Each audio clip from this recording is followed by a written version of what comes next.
There is a place in the Riverlands where a great river bends and slows and broadens into a wide, shining ford.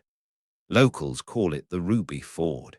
If you wade through those shallows on a clear day, you might still catch a glimmer of red light in the silt beneath your feet, a trick of sunlight on the current, perhaps, or perhaps the last remnant of something much older. The story goes that the rubies are still there, rubies that once shone from the black armor of a prince, scattered like dying embers into the water when a warlord's hammer came down for the last time. A single blow. A kingdom changed forever. Robert's rebellion is the war that haunts everything in A Song of Ice and Fire. It is the reason Jon Snow does not know his true name. It is the reason Daenerys Targaryen grew up in exile across the narrow sea. It is the reason a hard, broken man sat on the Iron Throne and drank himself toward an early grave. Every alliance, every grudge, every secret in the Seven Kingdoms traces its roots back to this conflict, a war that lasted barely a year, but whose consequences have never stopped echoing. Tonight, we are going all the way back to the beginning, to a boy king who started with promise and ended in fire, to a prince who read the stars and made a choice the world would never forgive, to a young woman who may or may not have had any say in what happened to her, to a grieving lord who swung his hammer and wept, and to a quiet, honorable man who kept a secret until the day he died. This is the full history of Robert's rebellion. Get comfortable. We have a long way to go. Part 1. Fire and Blood, the Targaryen Legacy. To understand Robert's rebellion, you first have to understand the world it destroyed. For close to 300 years, House Targaryen had ruled the Seven Kingdoms. They came from old Valyria, dragon lords of a civilization so advanced and so ancient that its fall, the Doom, as it is called, remains one of the great mysteries of this world. When Valyria burned, the Targaryens had already left, warned by prophetic dreams, and settled on a rocky island outcropping off the coast of Westeros called Dragonstone. They brought their dragons with them. And when Aegon, the Conqueror, decided that the Seven Kingdoms would be better as one, it was those dragons that made the argument unanswerable. 300 years of Targaryen rule, 300 years of kings whose hair ran silver gold and whose eyes were the purple or violet color of amethyst. 300 years of a dynasty that intermarried within itself, brother to sister, cousin to cousin, both to keep bloodlines pure, and they believed, to keep the dragon-dreaming gift alive in their blood. The gods flip a coin each time a Targaryen is born. The saying goes, heads, they get greatness, tails, they get madness. By the time our story begins, the coin had been landing on tails for a while. But that is getting ahead of ourselves. Let's start with a man who seemed at first like one of the great ones. Part 2. Aerys Roman II, the king who could have been. In the year 262 AC, that is, 262 years after Aegon's conquest, a young man named Aerys Targaryen ascended to the Iron Throne. He was handsome. He was charming. He was intelligent, curious, full of great ambitions for his kingdom. He spoke of rebuilding roads, of reforming the laws, of making the Seven Kingdoms more prosperous than they had ever been. The small folk loved him. The lords admired him. And his friends, the lords and knights who had known him since boyhood, held genuine affection for the king. Among those friends was a young man from the Westerlands, the richest and most powerful of Westeros's regions, home to Casterly Rock, seat of the Lannister family. His name was Tywin Lannister, and he had been a page at the royal court, growing up alongside Aerys. The two young men were close in the way that only young men thrown together in close quarters can be, bound by shared experience, by admiration, by the easy confidence of those who have not yet been tested by the world. When Aerys became king, he appointed Tywin as his hand of the king, the chief minister, the one who actually ran the kingdom day to day, while the monarch provided the face and the legitimacy. And Tywin was extraordinary at the job. In fact, he was so extraordinary that a joke began to circulate at court, that the realm was being well governed, but by whom? The king or the hand? Aerys heard the joke. He did not find it funny. This is where the story of a king's madness really begins, not in some dramatic single moment, but in the slow, corrosive drip of insecurity. Aerys was proud. He was proud in the way that only men who have never truly earned what they have can be proud, the pride that comes from birth rather than achievement. He believed himself destined for greatness, and watching Tywin do his job better than he could began to eat at him. The mockery of lords who whispered that Tywin was the true power. The sight of petitioners who clearly preferred to deal with the hand rather than the king. The sense that his own brilliance was being overshadowed, and that the shadow was being cast by his best friend. Little by little, the warmth between Aerys and Tywin cooled. It might have remained a personal tension, the kind of rivalry that kings and their advisors have navigated throughout history, if not for a series of events that pushed Aerys toward a darkness that had perhaps always been latent in his Targaryen blood. Joanna Lannister, Tywin's beloved wife, had given him twins in 266 AC, a boy named Jaime and a girl named Cersei, healthy and golden, and everything a Lannister heir should be. They were the pride of Casterly Rock. But the occasion of those twins became, in time, a source of humiliation. In the year of the 10th anniversary of Aerys' reign, a great feast was held in King's Landing to celebrate. The king was drunk, and in front of the assembled court, he turned to Joanna Lannister and asked her, with a leer that left nothing to the imagination, whether nursing twins had ruined her figure. Tywin, standing nearby, was livid. He submitted his resignation the following morning. Aerys, sobering up and realizing he had gone too far, apologized and refused to accept it. But apologies, once necessary, are their own kind of damage. 7 years later, in 273 AC, Joanna Lannister died in childbirth. This time, there were no healthy twins. There was only one child, a boy, small and misshapen, with one black eye and one green, with stunted legs and a massive head. His name was Tyrion. Aerys, hearing of Joanna's death and the manner of the child she had left behind, was heard to remark, within earshot of people who would repeat it, that the gods had taken Joanna and left Tywin a dwarf, as if teaching the great lord of Casterly Rock some humility at last. Tywin never forgot that remark, but he stayed on as hand, because he was too disciplined and too devoted to the realm to abandon his post over a personal insult. The old friendship was dead, though. Whatever affection had once existed between the king and his hand had calcified into something colder, a working relationship between two men who needed each other but no longer liked each other. The second blow, the one that shattered something essential in Aerys, was still to come. Part 3.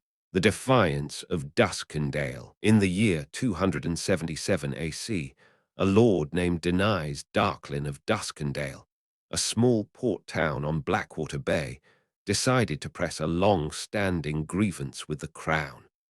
He wanted a royal charter, granting Duskendale special trading rights and privileges. It was not an unreasonable request, and it had been bouncing around the halls of power for years without resolution.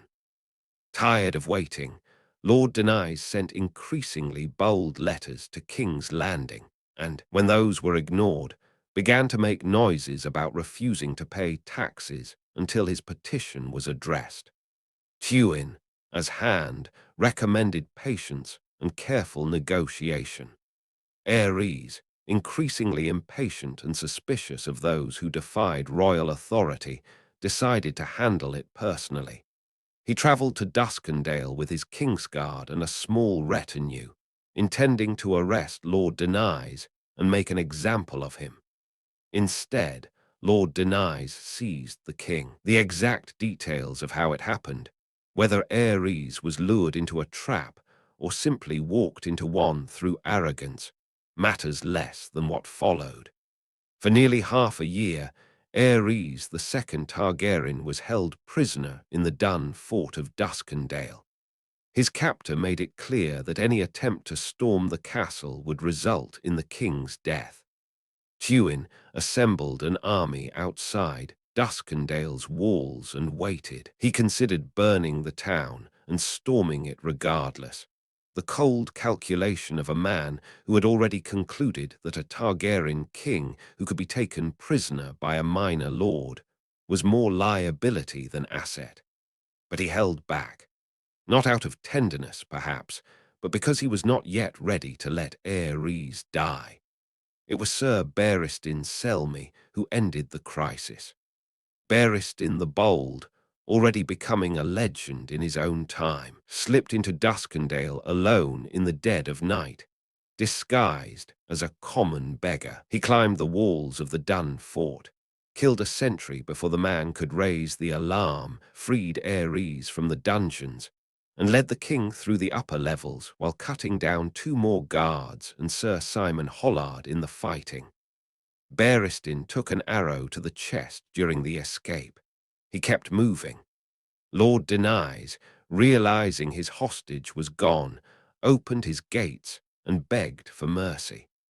Aerys was not in a merciful mood. The entire line of House Darklyn was destroyed, not just Daenerys, but his wife, his children, his cousins, every person who bore the name. Houses Darklyn and Hollard were extinguished entirely. Barristan Selmy did manage to save one exception, the young child Dontos Hollard, whose life he begged the king to spare. Aerys returned to King's Landing, and he was not the same man who had left it. 6 months of captivity, 6 months of isolation, 6 months of not knowing whether each day would be his last. It had cracked something inside him that would never properly heal. His paranoia, already present, intensified into something pathological. He became convinced that everyone around him was plotting against him. He stopped leaving the Red Keep. He had people executed on suspicion alone. He became unpredictable, violent, and erratic. He also became obsessed with fire. Whether it was a reversion to some ancestral Targaryen instinct, or simply the mind of a man who had come to find in fire the one thing that could not deceive him, Aerys became fixated on the Alchemists' Guild and their art of creating wildfire, a substance of a brilliant, terrible green that burned even on water and could not be smothered once ignited. He had the pyromancers make it for him in vast quantities. He loved to watch it burn. And in the worst of his moods, he had prisoners brought to him and burned alive, watching with rapt attention as the flames did their work, and reportedly finding a kind of satisfaction, even a kind of pleasure, in the screaming. This was the king who still sat the Iron Throne as the year 281 AC approached. And in 281 AC, something happened that would set the entire world on fire, though not in the way Aerys intended. Part 4. The Year of the False Spring, the tourney at Harrenhal. In the seasons of Westeros, where there follows no predictable calendar. Springs and winters can last for years, and sometimes what seems like the beginning of a long-awaited spring turns out to be only a brief false warming before winter closes back in. The year 281 AC was such a year. The small folk called it the year of the false spring. And in the spring of that year, Lord Walter Went of Harrenhal announced a grand tournament to be held at the greatest ruin in the 7 kingdoms. Harrenhal is a place that seems designed to dwarf human pretension, built centuries ago by a king named Harren the Black as a monument to his own ambition. It is an enormous, broken pile of melted stone towers along the shore of God's Eye Lake. Dragons did that to it, Aegon's dragons, on the day Harren refused to surrender. The stone had run like candle wax. The towers had warped and fused. The castle had been repaired and made livable, but it remained a testament to what happens when human vanity collides with dragon fire. It was a strange and perhaps ill-omened choice for a tournament, and yet every great house sent their finest. It was to be the grandest tournament of an era. Among those who came were Ned Stark, the second son of Lord Rickard Stark of the North, 18 years old, reserved and honourable, fostered in the Vale alongside his friend Robert Baratheon. Robert himself came, Robert, the Lord of Storm's End, massive and laughing and irresistible, with his black hair and his blue eyes, and his legendary appetite for everything life had to offer. Rhaegar Targaryen came, the crown prince, tall and beautiful and melancholy, with silver hair and the violet eyes of his bloodline, carrying always about him an air of something heavy, something unspoken, as if he had looked into the future and found it wanting. And among the ladies watching from the galleries came the Stark girl, Lyanna, 14 years old by some accounts, wild and willful and fierce, betrothed to Robert Baratheon, though she had never much wanted to be. There is a story that happened at Harrenhal in the days before the joust that most of the great lords never knew anything about. It involves a young Cranogman, a man from the swamp-dwelling people of the Neck named Howland Reed, who had come south for the tournament and been set upon by 3 squires. The squires mocked him for his small stature and his bog-dweller ways, shoved him around, roughed him up. It was the casual cruelty of the privileged young toward those they considered beneath them. Someone saw it happen. Someone decided it was not acceptable. The next day, a mystery knight appeared at the tournament, a small knight, riding a horse borrowed from the Stark stables, wearing armor with a painted shield that bore a laughing weirwood tree. The Knight of the Laughing Tree, they called this figure. The mystery knight challenged the 3 knights whose squires had bullied the Cranogman, unhorsed all 3 of them, and demanded as the price of ransoming their horses and armor back that they teach their squires to behave with honor. Then the mystery knight disappeared. Aerys, paranoid even at a tournament, became convinced that the mystery knight was actually a rebel agent of some kind, and demanded Rhaegar find and unmask the figure. Rhaegar rode out in search. When he returned, he told his father he had not found the knight. The identity of the Knight of the Laughing Tree has never been officially confirmed in the books, but most who have studied this story carefully have concluded, almost with certainty, that the mystery knight was Lyanna Stark. If that is true, then Rhaegar did find the knight. He found Lyanna, and whatever passed between them in that encounter planted the seed of something that would burn the world. The tournament continued. The jousting was extraordinary. Knights came from across the realm to test themselves, and one by one the favorites were eliminated. In the end, it came down to Prince Rhaegar, who had proved himself a skilled and graceful jouster far beyond what most had expected from a prince known primarily for his musicianship and his scholarship. Rhaegar defeated every challenger placed before him, among them Lord Jon Royce, Brandon Stark himself, and 2 of the finest knights of the Kingsguard, Sir Arthur Dane and Sir Barristan Selmy. He was named the champion. The champion's prize included the right to crown the Queen of Love and Beauty, to ride the length of the field and place a garland of flowers in the lap of the woman of his choosing. The crowd assumed it would be Elia Martell, his wife, the mother of his daughter Rhaenys, who was pregnant at the time with their second child. Instead, Rhaegar rode past his wife. He rode past all the great ladies of the realm. He stopped in front of Lyanna Stark. He placed a crown of blue winter roses in her lap. The silence that fell over Harrenhal was absolute. Then the murmuring began, confused, startled, alarmed. Lyanna was betrothed to Robert Baratheon. Rhaegar was married to Elia Martell, who was sitting in those very stands, watching her husband crown another woman as his queen of beauty. It was an insult to Elia. It was a provocation to Robert.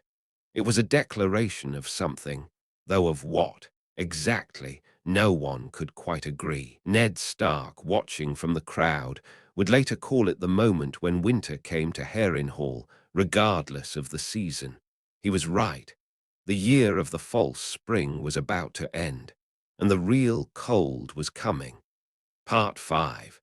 Rhaegar's Obsession, the Prince That Was Promised.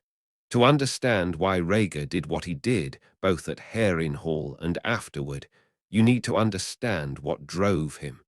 Prince Rhaegar Targaryen was not a simple man. Those who knew him described someone of extraordinary depth and sensitivity, a prince who had taught himself to play the harp after reading something in an old scroll, who wrote songs that made listeners weep, who spent long hours in ancient libraries reading texts that had not been opened in generations. He was melancholy in a way that spoke of genuine interior life rather than mere performance.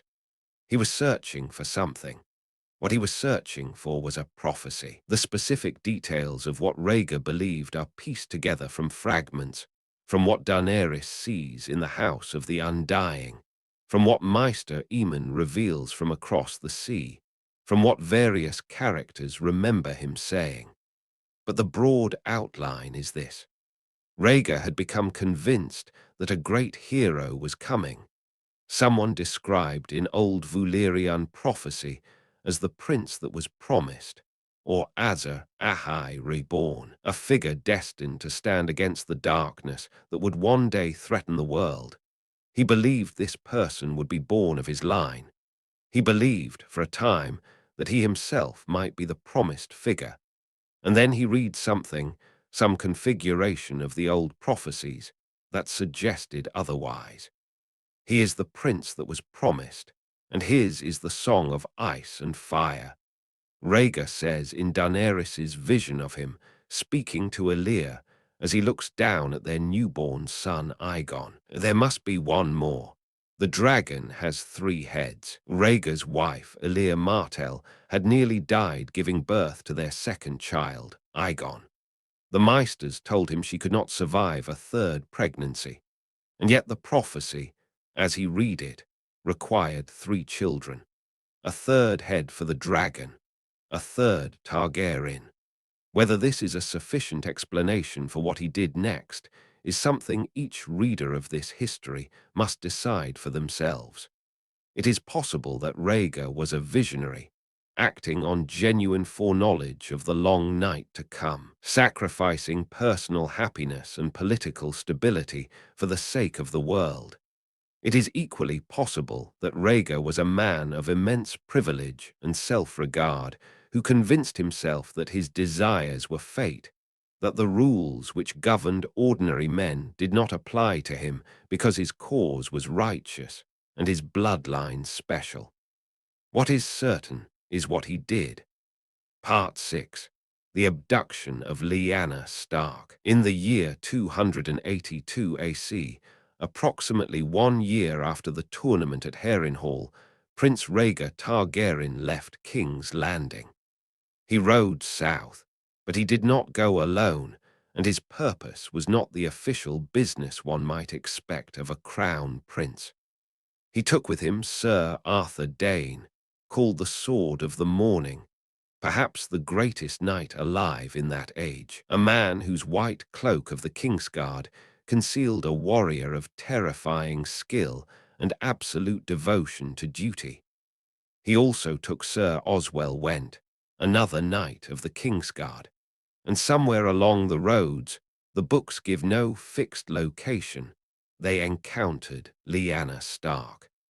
What happened in that encounter is the central mystery of Robert's rebellion, and it remains, deliberately, unresolved in the source material. The story told at the time, the story that lit the fuse of a rebellion, was that Rhaegar abducted Lyanna, kidnapped her, carried her off against her will to some tower in Dorne, where he kept her as his captive. Robert Baratheon believed this absolutely, and for the rest of his life. Most of the lords of the realm believed it. It was the story that made a war comprehensible, morally clear, a rescue mission fought under the banner of justice. The truth appears to be more complicated. What we know, or what is strongly implied in the text, is this.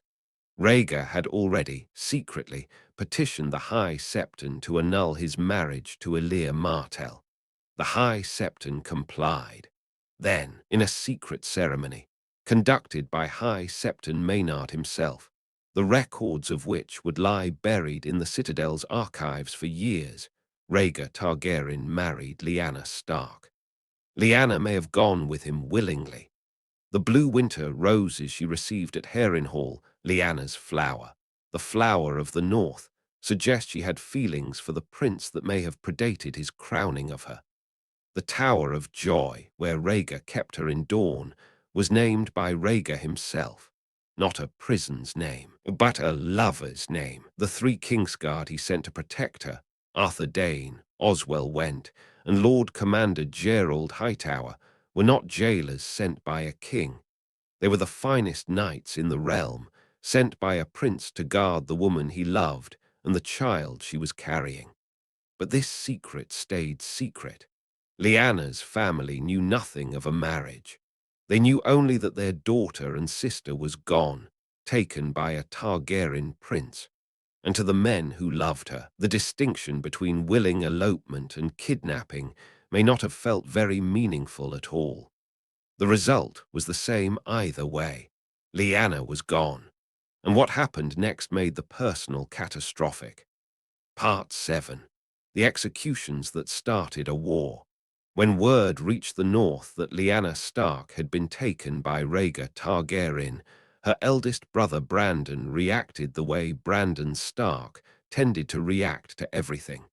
Immediately, physically, and without bothering to think about consequences. Brandon was everything Ned was not. Loud where Ned was quiet. Impulsive where Ned was careful. Magnetic where Ned was reserved. He was riding south to his wedding to Catelyn Tully when he heard the news. He turned his horse toward King's Landing. He arrived at the capital with a party of companions and rode straight to the Red Keep, calling out for Rhaegar to come down and answer for what he had done. He announced himself in the streets, in the public squares, demanding the return of his sister. It was the act of a man who understood honor duels and northern justice, but who catastrophically misunderstood the court of Aerys the second Targaryen. Rhaegar was not in King's Landing. He was in Dorne with Lyanna.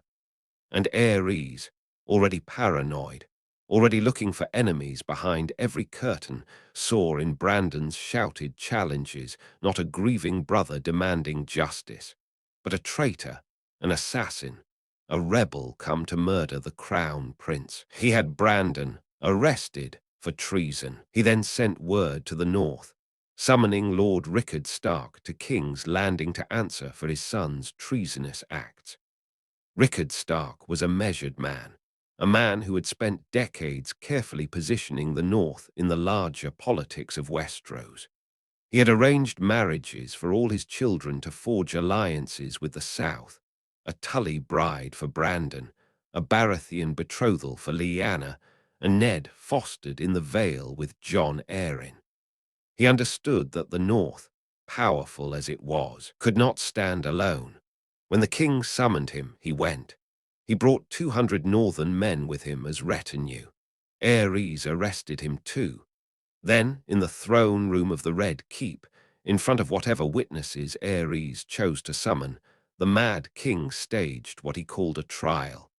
Lord Rickard Stark demanded trial by combat, as was his ancient right under the laws of the realm. Aerys granted the request, and then he explained what it meant. Fire was the champion of House Targaryen. Fire would fight for the king.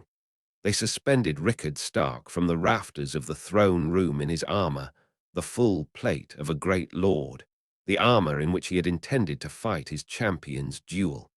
Beneath him, Aerys's pyromancers kindled a blaze. Slowly, with terrible patience, the fire heated the armor. The metal became too hot to touch, then too hot to endure. Inside his own steel, Rickard Stark was cooked alive. His son Brandon was brought into the room to watch. They put a Tyroshi strangling device around his neck, a collar attached to a cord, designed so that the harder you struggled, the tighter it drew. They placed a sword just out of his reach on the floor before him. The implication was clear and crueler than any simple execution. If Brandon could reach the sword, perhaps he could save his father. The more desperately he strained toward the blade, the more the cord around his neck tightened. Brandon Stark died strangling himself, reaching for a sword he could never quite touch, watching his father burn. The 200 Northmen who had come south with Rickard were also killed. Aerys then sent ravens across the realm to the lords who were fostering Lyanna's remaining brothers and her betrothed. He demanded the heads of Eddard Stark and Robert Baratheon. The demand landed in the Vale, where both young men were in the care of Lord Jon Arryn of the Eyrie, the Warden of the East, one of the oldest and most respected lords in Westeros. Jon Arryn had no children of his own at this point. He had fostered Ned and Robert for years and thought of them as his own. He was also, at his core, a man who understood justice and recognized injustice when he saw it. He sent back his answer. He raised his banners. Part 8. The rebellion begins. The logistics of a rebellion are unglamorous. In the stories told afterward, great wars tend to begin with dramatic proclamations and sweep immediately into heroic battles. The reality of Robert's rebellion was more complicated. A scramble of alliances, marriages made in urgent haste, armies assembled from scattered lords who had to be convinced that the cause was worth dying for. Jon Arryn's refusal to hand over Ned and Robert was the first blow struck. His choice committed the Vale to the rebellion, and his personal authority lent it an air of legitimacy. He was no young hothead. He was a venerable elder statesman declaring that the king had gone too far. Robert Baratheon was already in the Vale when the rebellion began. As Lord of Storm's End in the Stormlands, one of the great power bases of the South, his participation was essential. He escaped by ship from the Vale and returned to his seat of power to raise the Stormlands banners. Robert was 20 in 282 AC, and he was everything a rebellion needed its leader to be. Physically imposing in a way that inspired absolute confidence, charismatic enough to make men want to follow him, skillful enough with weapons that his reputation as a warrior had already preceded him across the realm, and driven now by a grief and rage that gave him a kind of terrible focus he rarely displayed in peacetime. Ned Stark had to take a different route back north. The sea route would have been fastest, but loyalist forces were already positioning to intercept. Instead, he traveled through the mountains of the moon, the treacherous range guarded by the hill clans, fierce and independent mountain people who owed allegiance to no one. He made it through, reached the north, and raised his father's banners in his father's name. The question of alliances would determine whether this was a brave and doomed uprising or the beginning of something that could actually topple the throne. 3 of the great houses of the south declared for the Targaryens.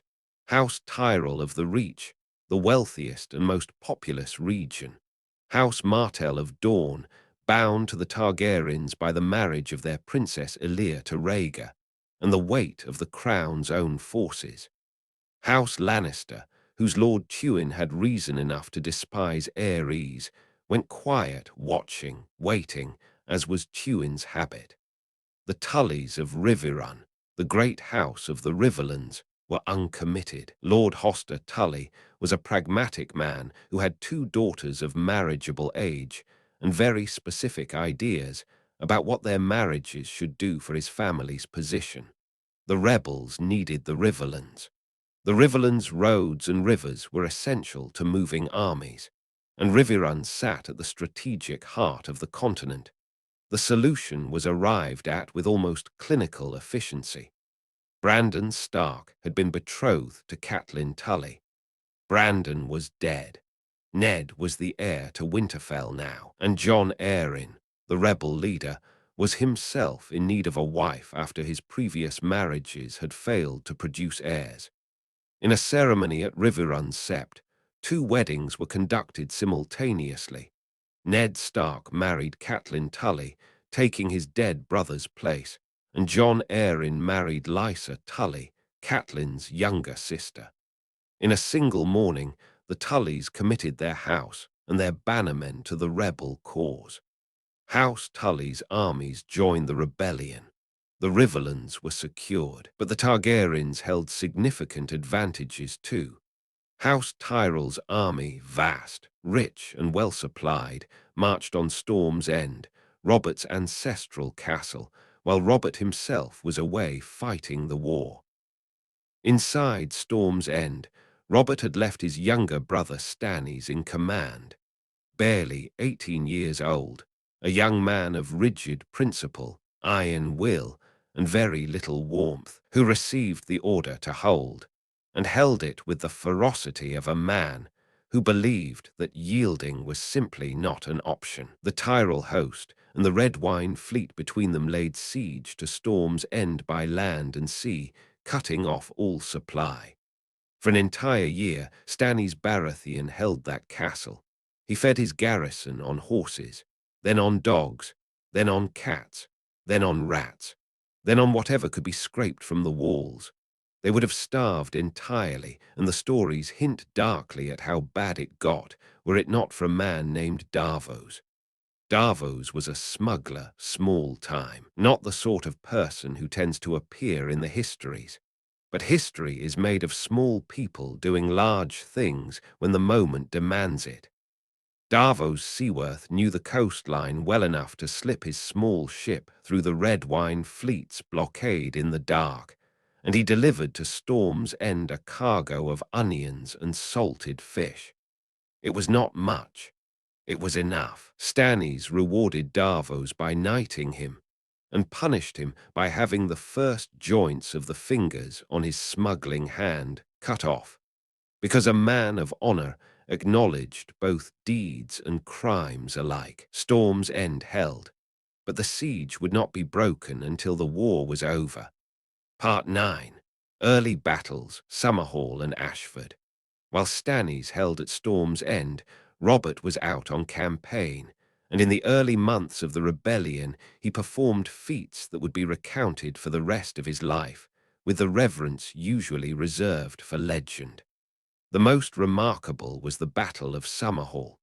3 royalist lords, Lords Grandison, Catherine, and Fell, had gathered their armies with the intention of combining their forces before marching against Robert. It was sensible strategy. Each army alone was perhaps manageable, but together they would have been overwhelming. They planned to rendezvous at Summerhall and merge their hosts there. Robert did not let them rendezvous. Moving with a speed that his enemies had not expected, he caught the first army as it arrived at Summerhall before the others and destroyed it. Then he waited. The second army arrived, not yet knowing the first had been defeated. He destroyed that one too. Then he waited again. The third army came, again unaware. 3 battles in a single day. 3 royalist armies broken in sequence before they could combine. The Battle of Summerhall was the kind of tactical feat that gets studied by military men for generations afterward, and it transformed Robert from a rebellious young lord into something approaching a legend. But Robert was not invincible.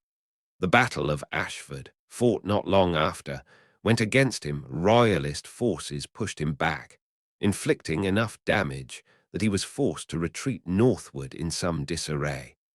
He ended up in a small town in the Riverlands called Stony Sept, wounded, separated from the main rebel army, in need of time to heal. He took shelter in a brothel called the Peach, perhaps not the most dignified refuge for a rebel lord, but an effective one. The people of Stony Sept knew who he was, and they kept his secret. It was almost the end of the rebellion. Part 10. The Battle of the Bells. The hand of the king at this point was a man named Jon Connington, not to be confused with Jon Arryn of the Vale. Connington was a lord of the Stormlands, a proud and ambitious man who had cultivated a deep personal devotion to Rhaegar Targaryen over many years. He saw in this war an opportunity for the kind of glory that would define a man's legacy. He learned that Robert was in Stony Sept, wounded and hidden. He marched a substantial royalist force into the town.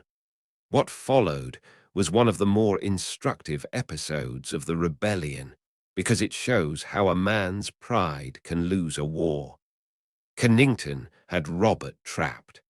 The rebel leader was wounded and concealed in a town that Connington controlled. The rational solution was to do whatever it took to find him, including, if necessary, burning large sections of the town, forcing the inhabitants out of their houses, and conducting a search so thorough that no hiding place remained. Connington had the means. He had the men. He had the authority.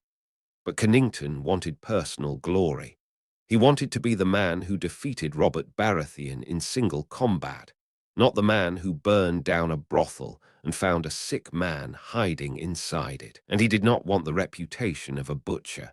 He searched the town methodically, but not brutally, offering pardons and rewards for information.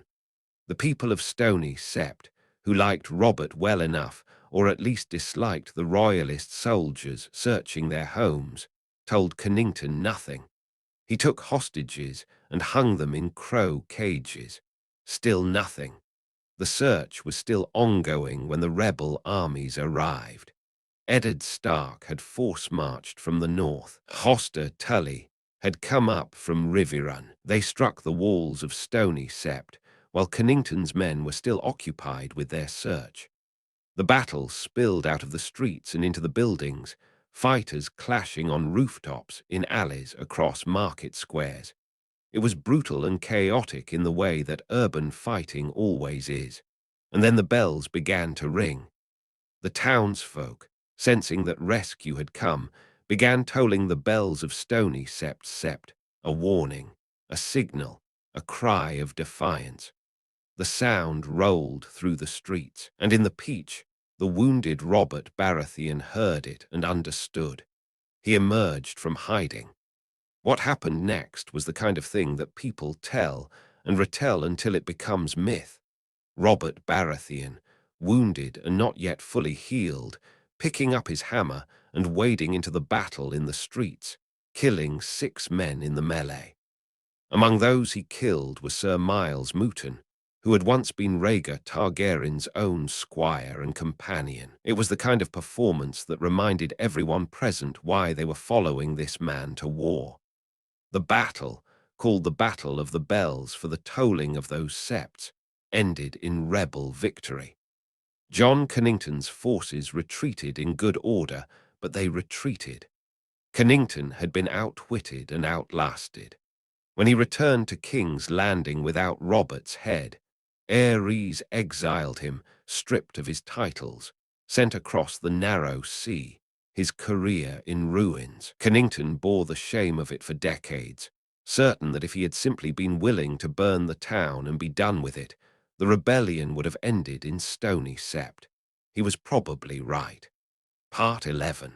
Rhaegar descends. The prince comes north. After the Battle of the Bells, the shape of the war began to shift. Rhaegar Targaryen had been at the Tower of Joy in Dorne throughout the earlier months of the rebellion, with Lyanna, with their unborn child, with the 3 Kingsguard he had stationed there. Why he remained away for so long, when his father's kingdom was burning, is a question that has no satisfying answer. Perhaps he was waiting for the child to be born. Perhaps he believed the rebellion would collapse on its own. Perhaps he had already seen enough of his father's court to have no desire to return to it.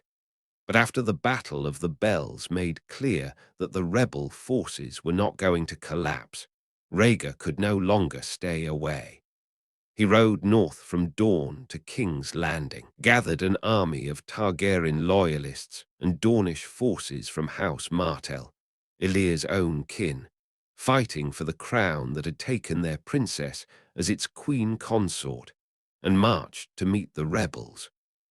All 3 Kingsguard, Gerald Hightower, Arthur Dane, and Oswell went, remained at the Tower of Joy with Lyanna rather than riding to war. That the finest knights of a generation, including the greatest swordsman alive, stayed at a remote tower in the Red Mountains while a kingdom burned around them speaks to how seriously Rhaegar took the importance of whoever was inside it. The 2 armies converged at a river. The river was called the Trident. Part 12. The Battle of the Trident. The Battle of the Trident was the largest engagement of Robert's rebellion, and it was decided not by the maneuvering of great armies, but by the outcome of a single combat between 2 men at a ford in the river.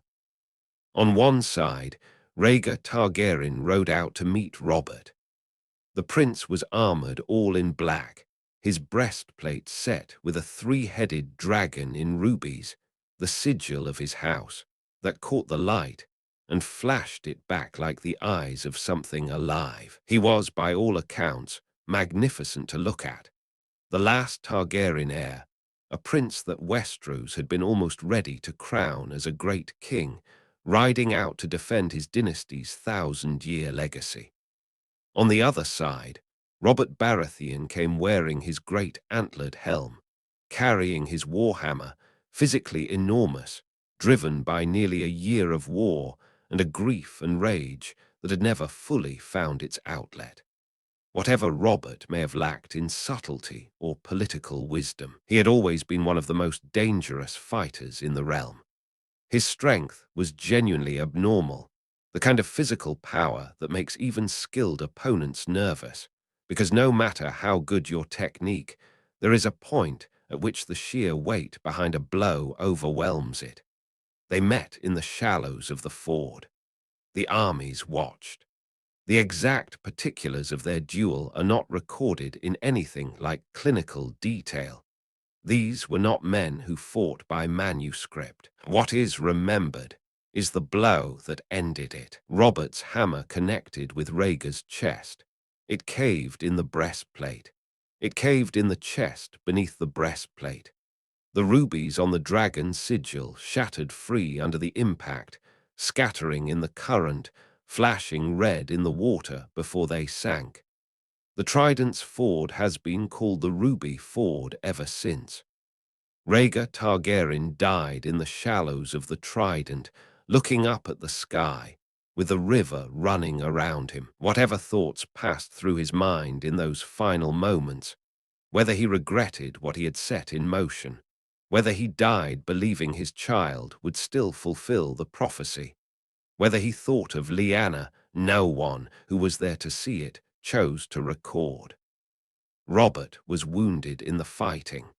He was wounded, in fact, in nearly every major battle of this war, because he had the unfortunate habit of being exactly where the fighting was thickest, which was also where he was most dangerous and most likely to get hurt. Ned Stark, arriving at the ford after the battle was won, found his friend battered but alive, and the rebels in stunned, jubilant disarray among the bodies. Men on both sides waded into the shallows to search for the scattered rubies. Such is the way of things after a battle that changes history.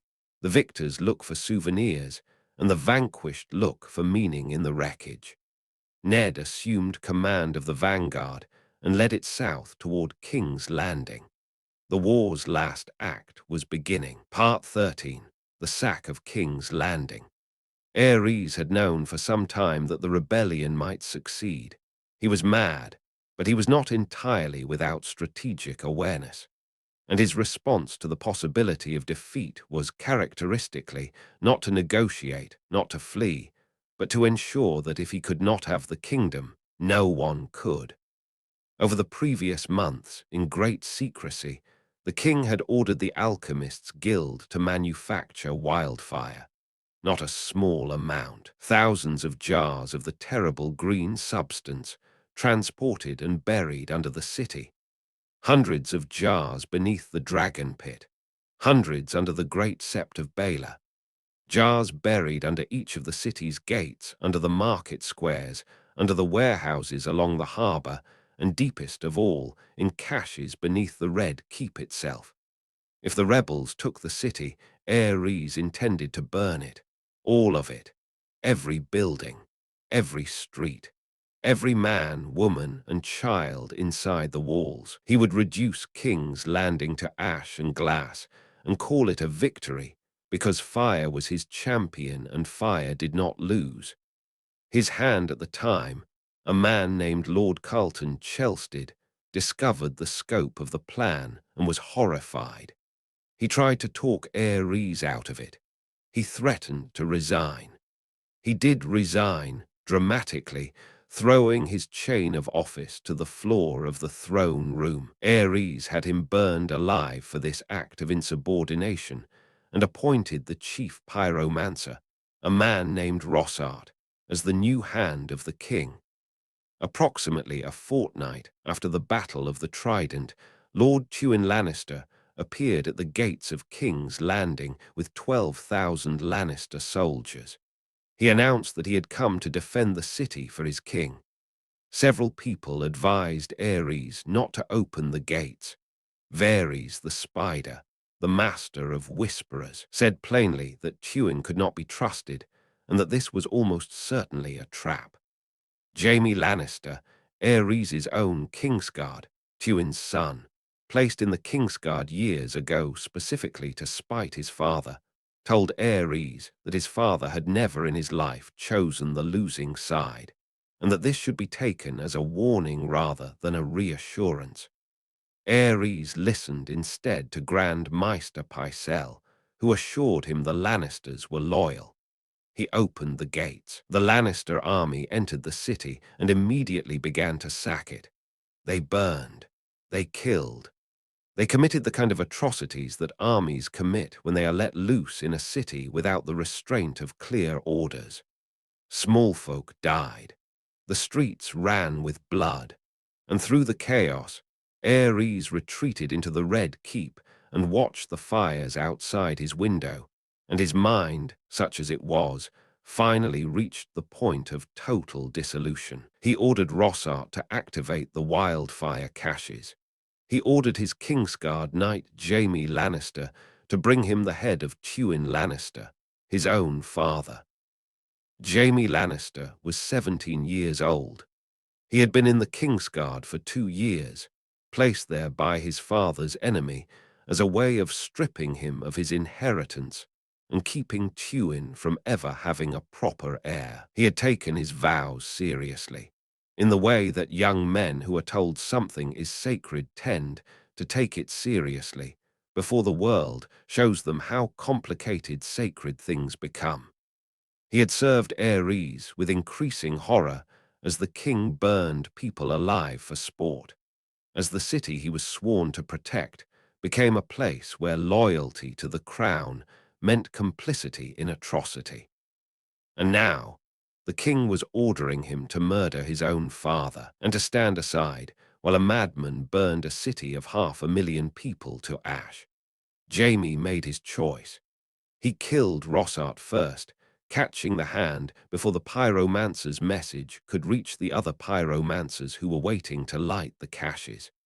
Then he walked back to the throne room, where Aerys II Targaryen, the last king of 3 centuries of Targaryen rule, was ranting and demanding fire.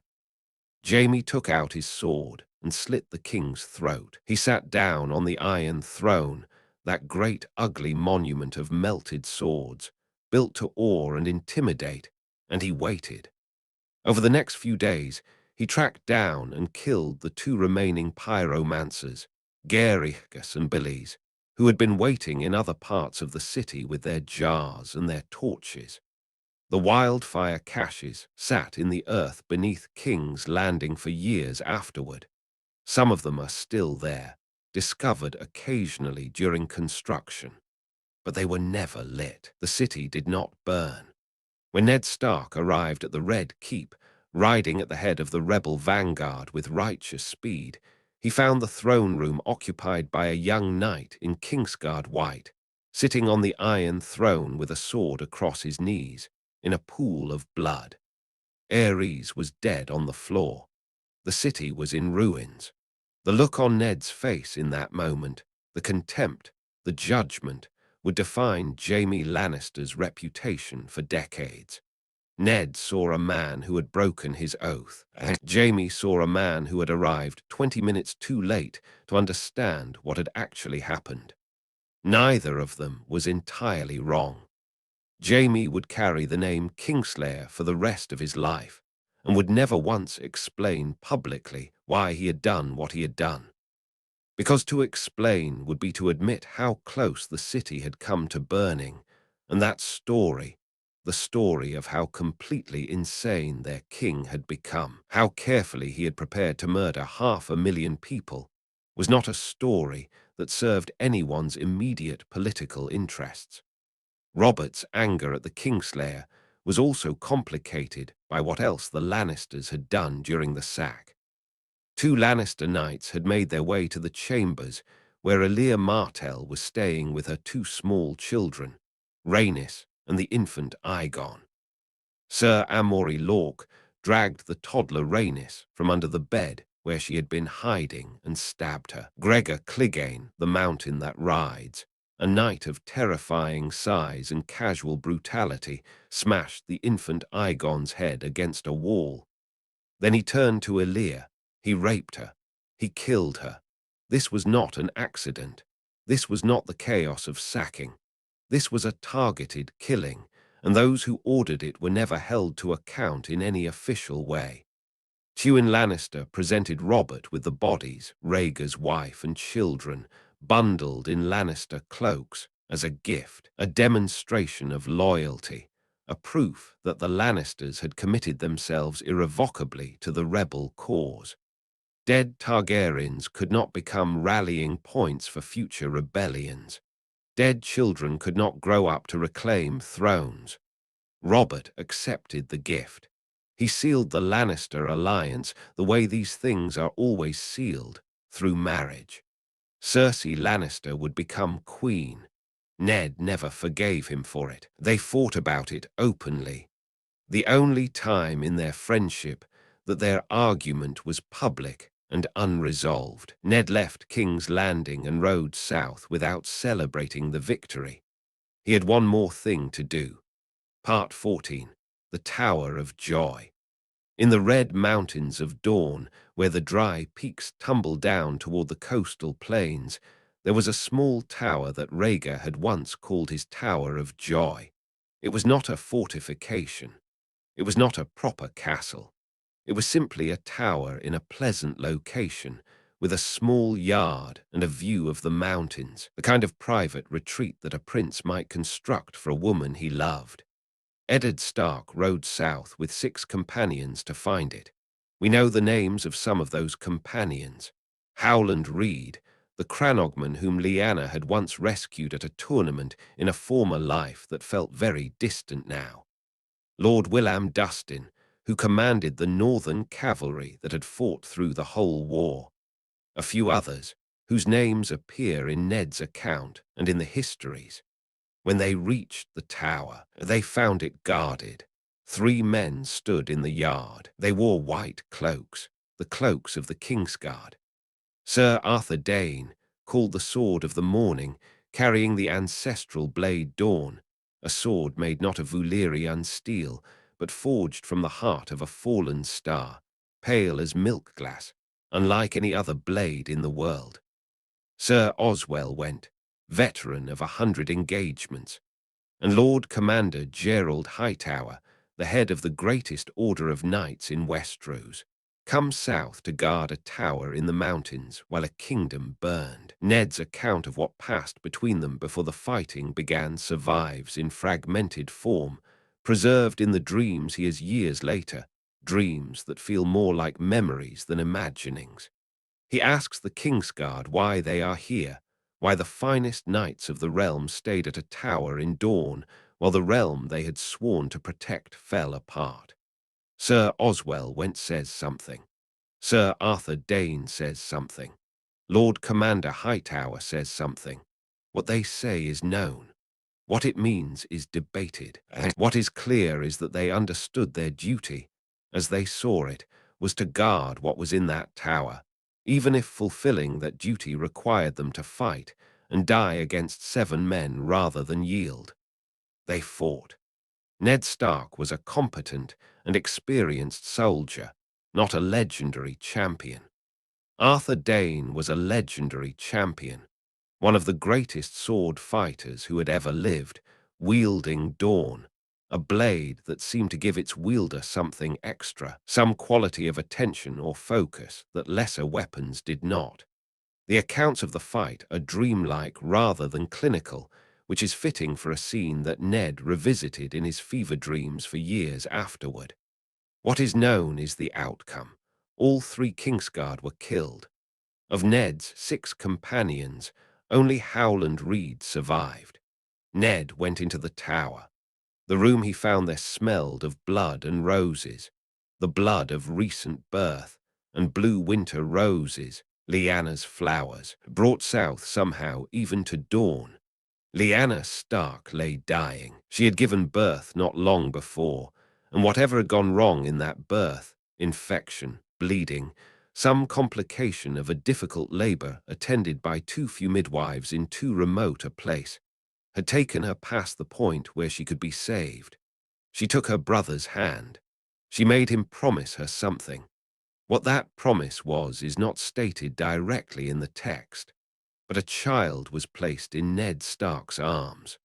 A boy, newly born with dark hair, looking in his early days as newborns often do, with no clear sign yet of the silver-gold Targaryen coloring he might eventually have shown.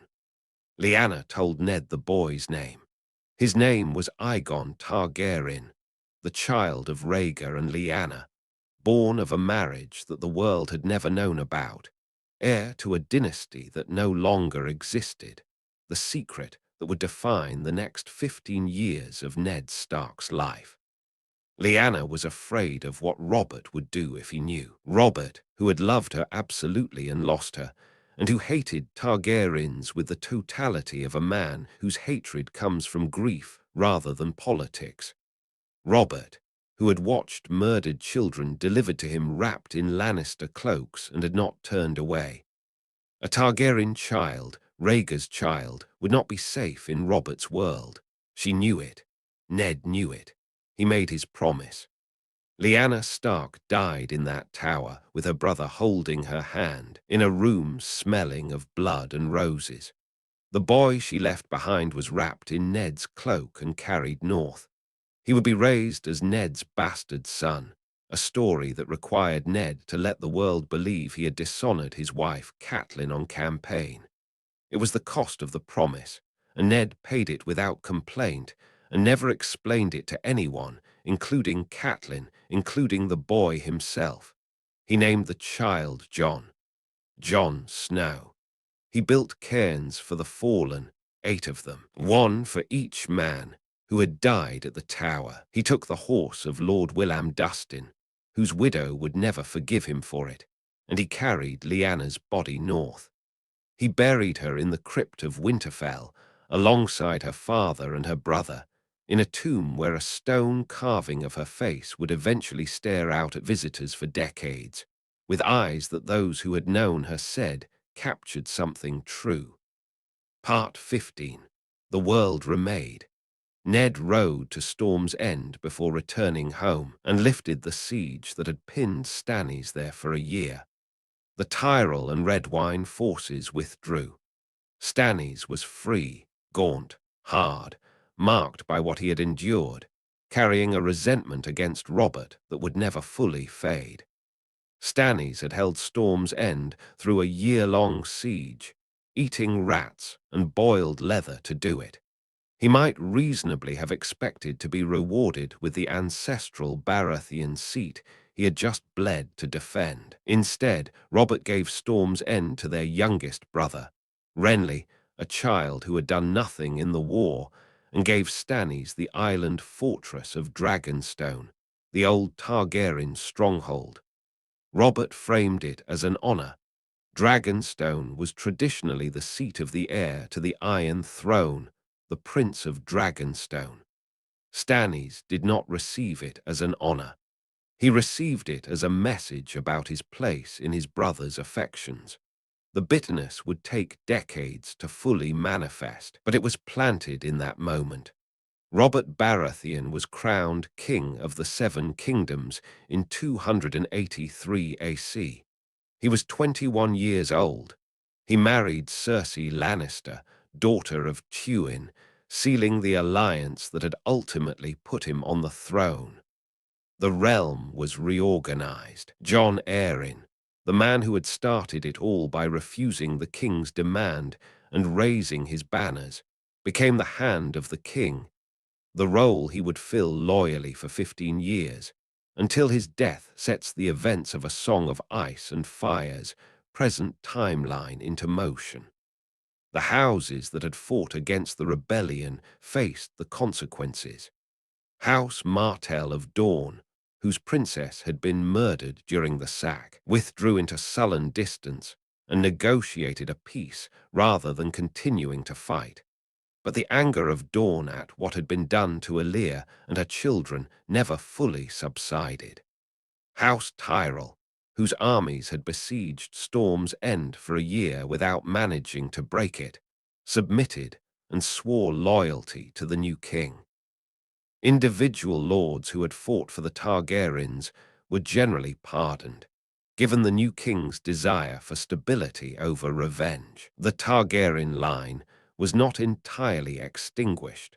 Two of Aerys's children had survived. After hearing of Rhaegar's death at the Trident, Aerys had sent his queen, Rhaella, who was pregnant, along with their young son Viserys to Dragonstone, the ancient Targaryen island stronghold, just before the sack. There, some months later, Rhaella died giving birth to a daughter during a great storm, a daughter who was named Daenerys. When Robert's forces came for Dragonstone, Sir Willem Darry, the former master-at-arms of the Red Keep, smuggled Viserys and the infant Daenerys out under cover of night and across the narrow sea to exile. Viserys and Daenerys grew up in exile, moving from city to city across Essos, selling their mother's jewelry for passage, sleeping in houses that sometimes were not theirs to sleep in. Viserys became obsessed with reclaiming his throne, obsession curdling into mania over the years. Daenerys was born into exile and knew nothing else. They were not forgotten in Westeros. The new king, Robert, was aware that two Targaryen heirs were alive across the narrow sea, and he was aware that this was a problem. He dealt with it the way Robert dealt with most problems, by trying not to think about it, and by occasionally ordering assassination attempts when he could not avoid thinking about it anymore. The assassination attempts mostly failed, and the girl, Daenerys, grew up. Part 16. Ghosts. Robert's rebellion officially ended in 283 AC. In practice, it never really ended. Its ghosts walked through everything that followed. The ghost of Lyanna Stark in Robert's inability to be faithful to his wife, his inability to stop drinking, his inability to find any satisfaction in a throne he had won and a kingdom he ruled, but could never quite inhabit. He was always fighting for something he had lost. He was always looking for something that was not there. He had won the war and lost the reason he fought it. And after that, the winning felt hollow. The ghost of Rhaegar Targaryen in Ned Stark's careful maintenance of a lie about a boy with dark hair and grey eyes, who grew up thinking he had no rightful name. Jon Snow, Aegon Targaryen, grew up at Winterfell, treated by Ned with something that felt more like love than a lord typically had for a bastard, knowing somehow that the household treated him differently, that Lady Stark would not meet his eyes. He grew up feeling slightly outside of everything, which is perhaps the right way to grow up if you are actually the heir to a dynasty that was obliterated before you drew your first breath. The ghost of Alyr Martell and her children in the political rift between the New Kingdom and Dorne that never fully healed. In the Martell family's patient, precise, 20-year-long cultivation of a plan for revenge. The ghost of Jaime Lannister's ruined reputation. He had done the right thing. He had saved 500,000 lives. He would never be able to say so, and no one would believe him if he did. He would carry the name Kingslayer for the rest of his life and let it define him, because the alternative was to explain himself, and to explain himself was to admit how close it had all come to disaster. The ghost of the wildfire sitting in its jars beneath the streets of King's Landing, waiting. And above all, the ghost of a promise made in a tower smelling of blood and roses, by a man who believed in honor above all other things, who perhaps maintained the most dishonest friendship with his best friend for all the years that remained to them. "Your bastard," Robert called Jon Snow with the casual ease of a man who had never doubted it. "Yes," said Ned Stark, and said nothing else, and watched the boy grow. Epilogue, the Ruby Ford. They say you can still find the rubies, if you know where to look. The Trident runs fast and cold, and the riverbed shifts over the years. But somewhere in the silt at the Ruby Ford there are fragments of a prince's shattered armor, scattered on the day a dynasty died. Men have looked for them. A few claim to have found one, holding up a blood-red stone to the light as if it means something. Maybe it does. Maybe everything that happened, every death, every burned building, every broken oath, every secret kept, was already in motion the day Rhaegar Targaryen placed a crown of winter roses in a young woman's lap and smiled at her across a tournament field. Maybe it was already in motion long before that, in the throne room where a broken man roasted a lord of the North alive and called it justice. Maybe the Targaryens carried the seed of this ending from the beginning, in the madness that runs through their blood like a fault line through stone, waiting for the wrong pressure to crack it open.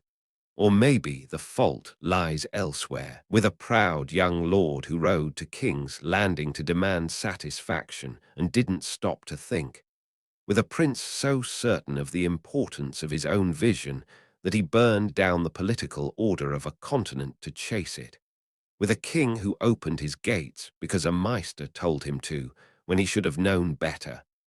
In Westeros, they say that when you play the Game of Thrones, you win or you die. Robert Baratheon won. For time. The boy in the tower was still alive. The dragon's eggs were still waiting across the narrow sea in the keeping of a young woman who had not yet found her fire. The wheel that crushed everything beneath it was still turning. But that is a story for another night.